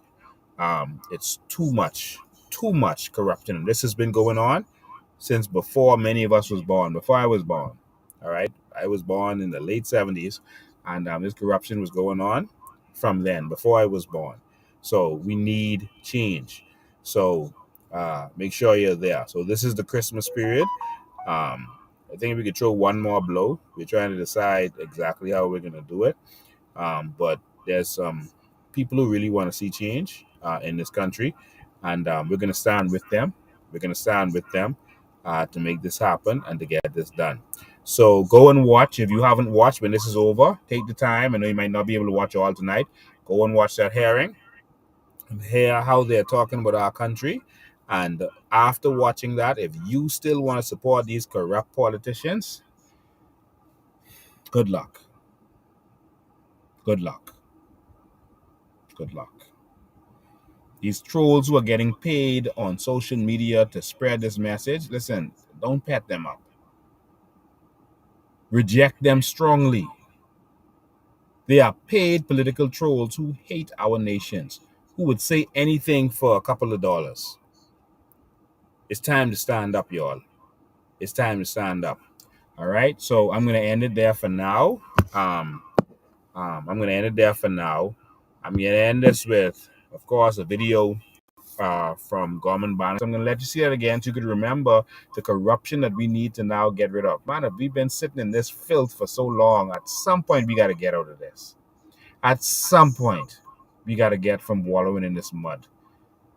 At some point, we got to get out of the wilderness and we got to cross over into the promised land. We are not there yet. And this government is trying to sell out what can get us into the promised land. They're trying to get rid of our natural resources and our carbon credits. Ladies and gentlemen, we can transform the lives of all Bahamians just with our natural resources. We don't have to depend on anybody. It belongs to us.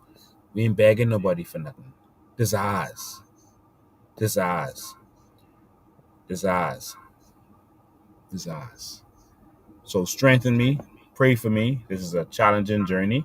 I have my own issues to deal with. And, you know, we're out there fighting for the whole world. Pray for us to strengthen us, myself, Maria, etc., etc. I want to say this before I go. You know, I am extremely disheartened when I see what is happening with the price of groceries in this country. For the last couple of weeks, I've been, not a couple of weeks, not that long, but a week, I've been in the United States. And I go in the food store and I see the difference. You know, it breaks my heart when I see the difference. It doesn't have to be that different. Some of the prices I see in the regular stores like Winn-Dixie and Publix, Super Value could literally buy from Winn-Dixie and Publix and sell it double the price, sell in the Bahamas and still make a profit. Why the prices are so high in the Bahamas is mind-blowing. Now, I don't hold any water for Super Value. I think that they could, you know, do better. They shouldn't have that monopoly, and we got to transform that and make that change in the future. But I will tell you that the Progressive Liberal Party is distracting you by making Rupert Roberts the big bad wolf and the bad guy in all of this, when it is not necessarily just Rupert Roberts. The reason that your food prices are so high is because of the policies of this government. They put VAT on the bread basket item. So you're showing, like recently, they showed the price of some eggs. I wonder if I have that here. They showed the price of some eggs, right? And some one of the political trolls did a voice note talking about the price of eggs is six something. All right, the price of eggs is six something, they say, and they were mashing up Rupert Roberts saying it don't have to be six something. All right, but they didn't say that with VAT is actually seven something. But they didn't bother. They didn't bother to mention that with VAT is actually seven something. They didn't mention the seven something because they didn't want you to have that discussion. Because the price of VAT causes the price of everything to raise. You see, when they put VAT on bread basket items, that hits you. That hits the price of everything. All right. Even when you go to Wendy's, some of their products are bread basket items, and they have to raise their prices because it was raised. All right? Whenever one thing raises, it hits us in food. Let me give you an example. The price of electricity is going up. Super value uses electricity. For example, this is done for example. So if the price of electricity goes up, how is super value going to cover that? They are going to use what they sell, that's food. And so they are going to put it into the price of the groceries. And so if Brave Davis raise the price of electricity, what happens? The price of groceries go up. This is the effect when you have visionless leaders. This is the effect. So now when they raise the price of vehicles, for example, how many vehicles does Super Value have? I'm just giving you examples. How many vehicles does Super Value have? All of these vehicles, these trucks, these trailers, all these stuff that they have, all of them have to be licensed. All of them. And so guess what? When the price raise, it is raised in our food. And so everything that the government does is reflective in our food. So they can tell you all they want, oh, he's raising the price of this and this and that. So yeah, a smaller store mightn't have as much expenses as Super Value, which has more locations, more staff, etc., etc. So they might not raise the price of their eggs as much as Super Value did. So I'm not defending Super Value, but what I'm saying is it is the policies of Philip Brave Davis and this visionless New Day government that caused the price of eggs to raise the way it did. Bahamas, are y'all ready to wake up? We don't need VAT.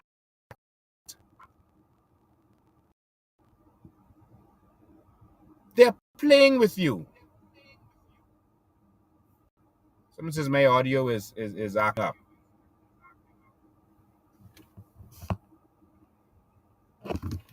They're breaking me up. Let me see what I could do about that. I hope we could do something about that. Oh, it's good now. Okay, awesome. So ladies and gentlemen, they are playing with you. All right. When you put VAT on bread basket items, of course, the amount of money you increase from VAT is going to increase because you don't buy a car every day. You don't buy clothing every day. All right. You don't buy shoes every day. So the things that you would have paid the 12% on before, them reducing it 2%, but then raising 10% on the bread basket items, those are things you use every day. You use bread basket items every single day, whether you buy grocery or you eat the grocery that someone else bought. When you go to Bamboo Shack, they had to buy bread basket items. When you go to, and I love Bamboo Shack, by the way. I just love Bamboo Shack. Whenever I go away, that's the first place I go when I come back home. And Bamboo Grill is amazing on West Bay Street. That's a free commercial because it's just awesome. The product they have on West Bay, Bamboo Shack on West Bay, it's called Bamboo Grill. They got, man, I'll talk about that in another live. It's I love the product, all right? And so they ain't pay me to say that. I am telling you, I love it. But anyway, and Bamboo Breakfast is amazing. But anyway, when you go and eat your breakfast somewhere, you are still contributing to the VAT on bread basket items. And so that's how they tricked all of us. Someone says there's an echo. Okay. Thank you. Well, you got some good producers, eh? Good producers. All right. Thank you all, man. I appreciate it. But I just wanted to say that that's a trick that they were playing on us. And I don't want my baby people falling for that. It's not Rupert Roberts. They're trying to make him the big bad wolf. Rupert Roberts is not the big bad wolf. Brave Davis, who put VAT on bread basket items and on medicine, etc., that's the big bad wolf. Increase your, what do you call it, your fuel surcharge on BEC after saying that they would not let it happen. That's the big bad wolf. All right. So thank you to all of you. So they have me tied. Yes, they actually, there's some other congressional hearings going on where they talked about how they are influencing social media and they are targeting certain persons and trying to keep them from the truth, and they're working they were working to do that. So right now, persons don't get a notification when my live goes on. You have to know that live is on, and it's only through you sharing this that people know, or you come in and looking to see what's going on. All the views we have is people who literally come here to view it. So you're not going to scroll and see Lincoln Bain is live or was live like he used to back in the day. They will not share anything. They're trying to block us and what we're doing. All right.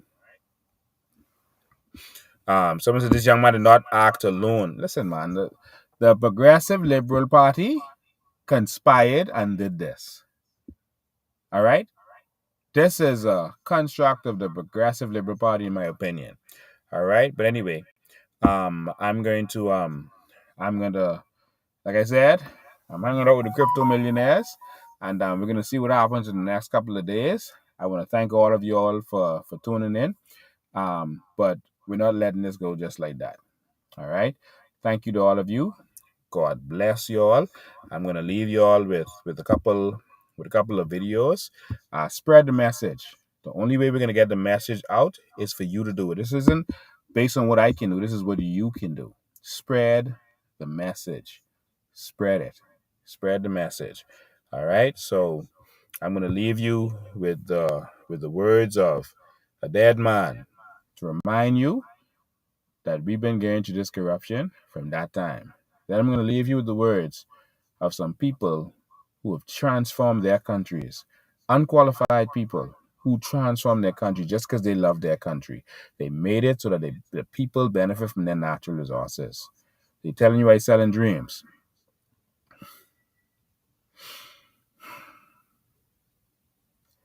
Wake up, Bahamas. And remember that change ain't coming. Change is here. 280,000, and I separated from him because he said that he was taking that to the Prime Minister. Under Pinling and Bannister, the Bahamas have become the Cocaine Islands, a smuggler's paradise. Gorman Bannister says his father tipped off drug smugglers on the Bahamian island Norman's Key about planned police raids. And in 1982, Gorman Bannister says he accompanied his father to Colombia, where the two met with one of the world's biggest cocaine bosses, Carlos Later, who is now in jail in Georgia. My father and I, and Carlos, we walked across the land. Gorman Bannister says Later told his father about an unsuccessful attempt to kill a member of the Bahamian parliament, Norman Solomon, whose car and house were firebombed when Solomon began investigating drug smuggling on Norman's Key. Carlos told my father that he bombed Norman's car because Norman tried to depict his Colombian people as dogs and scoundrels. Solomon was not killed in that bombing. Unfortunately, from my father's point of view. What did your father say? My father said you should have killed him. On the streets of the Bahamas, there are now many young people who are addicted to cocaine. Gorman Bannister admits he's one of them. And that's one reason he's decided to go against his father and his father's friend, Prime Minister Pinling. I'm talking about Lyndon Pinling. I'm talking about my father and other people in the hierarchy, but that were below them. They are corrupt. I would say so, yes. You know it as a fact? Yes. Are you prepared to talk about that to prosecutors in this country? If necessary, yes, because it's the truth. Even if you can't go back to your father, you can't go home? It's irrelevant. That will always be my father, and I will always love him. But it's time for the truth. Bannister's father and the Prime Minister have both denied all allegations of corruption. Hours after this interview, Gorman Bannister was placed under the protection of federal agents in Miami, and he is expected to be an important witness in a growing number of cases involving drugs and drug corruption in the Bahamas. Brian Ross, NBC News, Miami. Before the break, the question put to you was, people still associate you with the past administration that was labeled as corrupt and so forth. Do you believe that is to a negative with your electability? And how do you separate yourself from that and into what many people are now calling for, saying we need new blood? People are now saying we don't want the PLP, we don't want the FNM, they're two of the same. What do you say to that? That is a tough hurdle for any party to overcome. What do you say regarding that? Well, first of all, I served in the last administration, the Christie administration, as Deputy Prime Minister, with other portfolios. I'm not ashamed of having served for those 5 years, and I can say that, and I say it publicly. Let me just say that the Christie administration did what they thought was best. The priorities and choices made was what they thought and I thought was best at that time. The label of being corrupt, I reject out of hand. Oh, Lord Jesus. Because I'm not aware of any of my colleagues in that cabinet having committing any corrupt act. Are you serious? I know nothing. Nothing. Marathon Member of Parliament Jerome Fitzgerald had his emails to Bahamas developer Sarkis Merlion printed in the Tribune newspaper. The emails showed that Fitzgerald sought to lock down Bahamas contracts, which would have gotten his family's company some big bucks. Kyle Joaquin tells us more. As a Tribune article thrust the MP into the spotlight, the story included alleged email correspondence between Fitzgerald and former Bahamas developer Sarkis Merlion, where it is alleged the cabinet minister reportedly sought to secure millions of dollars in brokerage, trucking, and limousine contracts at Bahamas. Just this past Tuesday, Fitzgerald and Attorney General Alison Maynard Gibson denied having personal business interests in Bahamas. Today, after his nomination, Fitzgerald wouldn't say much on the matter.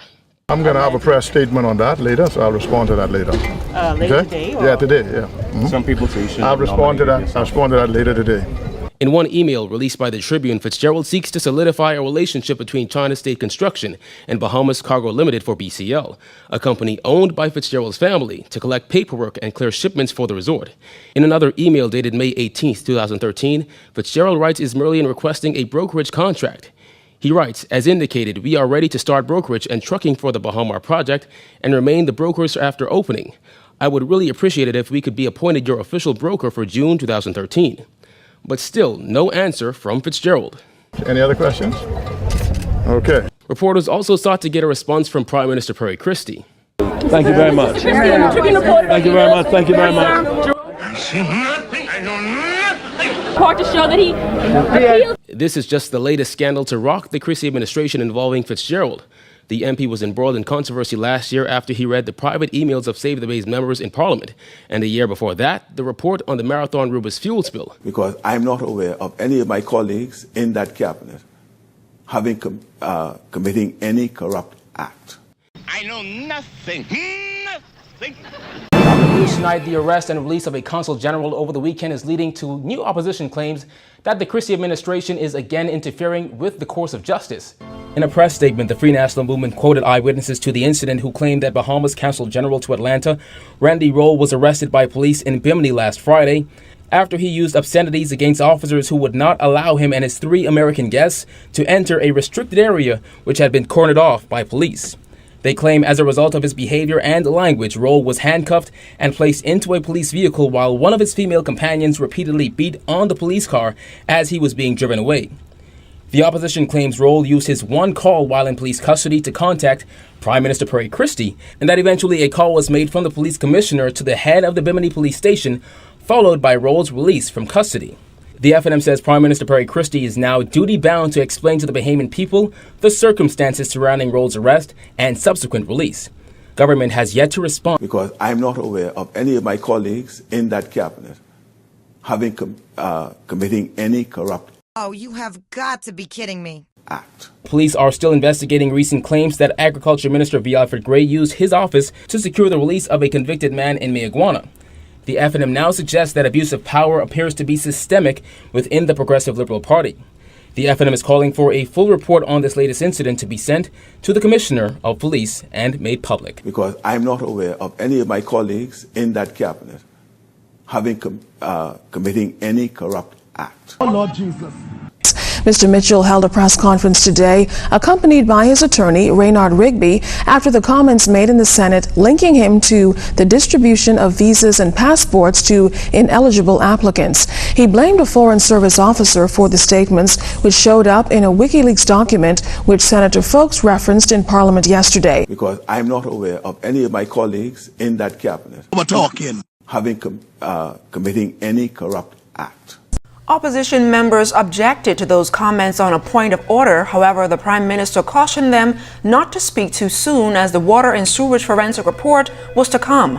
Opposition leader Philip Davis responded to that and claims about the termination cause for that lifetime contract. I'd like you to know that I was advised this morning that I'm named somehow in that. I know nothing about it, right? But I don't, no one is doing me any favor to say to me that my name may appear in a report that's being written. I don't know whether it's adverse to me or not, but what I can say on the record, that no one has spoken to me about anything in relation to Water and Sewage Corporation. And I would have thought that it will be totally unfair for any report to be written about me without speaking to me about it. But I'll wait it. I accept that a termination period of 3 years may not be a normal termination period, right? But one has to understand the circumstances under which that term was agreed. Where the heathens go, I walk away from the sinking sand. No wicked man up here, corruption. My people have had enough. Them said them want the good stuff, no more corruption. You know, a lot of people wonder how Dubai became a very big, famous and rich city. You see, if you're comparing with Nigeria, listen to this. Nigeria has oil before than Dubai. It's a history. They are more rich than us. They have agriculture, they have mining, they have everything, you name it, they have it. Am I right or wrong? When you have a true leadership, which we have nothing, but we have everything because we have the right leadership. That's the only thing you need, a right leader for your country, not corruption. That's what brings your country at the top. You don't need anything. We want water, we don't have agriculture, we don't have mining. That's quite interesting. And that's Sheikh Mohammed. Number one, he doesn't know number two, he needs only number one. He says, I don't know, there's no number two in my book. Only number one. I hear he doesn't ride in a convoy.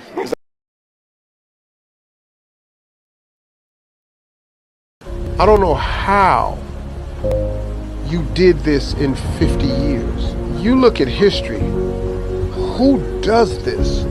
Show me anybody else that has done this in 50 years. I'm waiting. Show them to me. This wasn't done by money. Money doesn't produce visions. Visions produce money. You've had leadership over here that were visionaries, great visionaries, and their vision was more about the people than the money, because you can't accomplish this in 50 years without loving your people first, because the people are the ones that's benefiting from this. Look at your health care, look at your road system, look at your highway system, look at your airports. Who does this in 50 years? But who benefits? You're going to care about those people. It's something to be learned about what's been done over here that could be duplicated in the world, because there's people with this much money. You just don't have people with this much love for their people.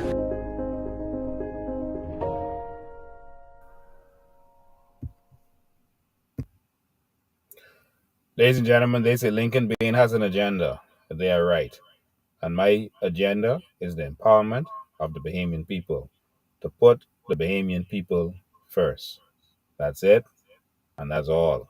That we will benefit from our natural resources, and that every Bahamian can live a comfortable life in their country. That's it, and that's all. Do I have an agenda? Yes, I do. See you next time.